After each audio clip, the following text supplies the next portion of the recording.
அனைவருக்கும் வணக்கம். இன்றைக்கி நம்ம சேனலில் முழாண்டு பொதுத் தேர்வு 9ஆம் வகுப்பு அறிவியல் வினாத்தாளையும் அதற்குரிய விடை குறிப்பையும் பார்ப்போம். 1 10 குவிண்டால், 2 ஜூல் வெப்பமேறல், 3 குழியாடி, 4 பிரிபுணல், 5 அயனி பிணைப்பு, 6 2,8,8,1, 7 பறவை, 9 நீர் சார்பசைவு, 10 கொழுப்புகள்.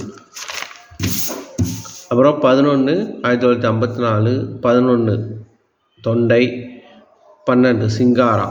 திசைவேகம் வரையறு. இடப்பெயர்ச்சி மாறுபடும் விதம் திசைவேகம் எனப்படும். பாஸ்கல் விதியை கூறுக. அழுத்தமுறா திரவங்களில் செயல்படும் விசை திரவங்களின் அனைத்து திசைகளிலும் சீராக பரவும். அடுத்து நவீன ஆவர்த்தன விதி. அடுத்து அது நிரப்புக பாருங்கள். 5 2,3 அதனுடைய இணைதிறன் எலக்ட்ரான் 3. ஆக்சிஜன் 8 2,6 அதனுடைய இணைதிறன் எலக்ட்ரான் 6. பொறுத்துக. அல்கைன் முப்பிணைப்பு, ஆண்ட்ரோஜம் கிராஃபின், C60 பளபளப்பான பந்து, தெர்மோகோல் பாலிஸ்டைரின். கொட்டும் செல்கள் என்றால் என்ன? குழியுடன் புறப்படையில் காணப்படும் பாதுகாப்பு செல். பச்சையம் என்றால் என்ன? தாவரத்தில் காணப்படும் பச்சை நிறமி. அடுத்து போர்த்துக. தோல் வியர்வை, நுரையீரல் கார்பன் டை ஆக்சைடு, பெருங்குடல் செரிக்காத உணவு, சிறுநீரகம் சிறுநீர்.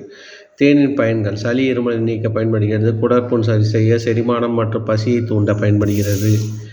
அடுத்தது இந்த கணக்கு பாருங்கள். மின்னூட்டம் மின்னூட்டம் பை காலம். 25-50 அளவு தான் 0.5. அடுத்து எஸ்ஐ அலகுகளை எழுதும்போது கவனிக்க வேண்டிய விதிமுறைகள்.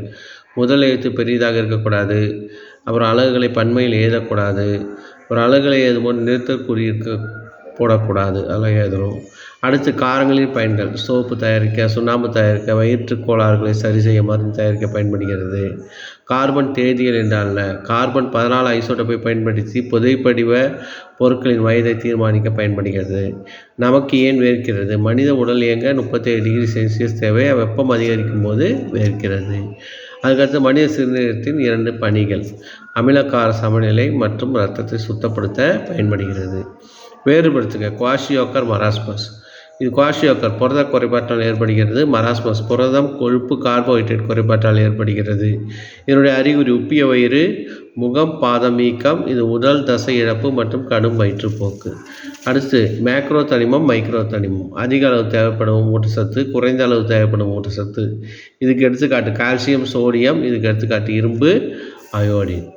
அடுத்து இந்த தூய பொருட்கள் பார்த்திங்கன்னா இதில் எடுத்து எழுதணும். பால், இரும்பு, ஹைட்ரோகுளோரிக் அமிலம், பாதரசம் மற்றும் நீர். இந்த பனிக்கூழ், பால், செங்கல் வராது. அடுத்து ஆக்சிஜன் மற்றும் சல்ஃபர் அணு அமைப்பு. இந்த வட்டம் போட்டு எழுதுகிற கொஸ்டின். அடுத்து பிக் கொஸ்டினில் பார்த்திங்கன்னா ஒரு போட்டு கோடிட்ட இடம் மாதிரி கேட்டிருக்கிறாங்க. ஒளிச்சேர்க்கை. அதில் 12 H2O, C6 H12O6 + 6O2 வரும், 6 H2O வரும். சரிங்களா? இது போன்ற அப்டேட்டை பார்க்கறது என்னுடைய சேனலை சப்ஸ்கிரைப் பண்ணிங்க. தேங்க்யூ.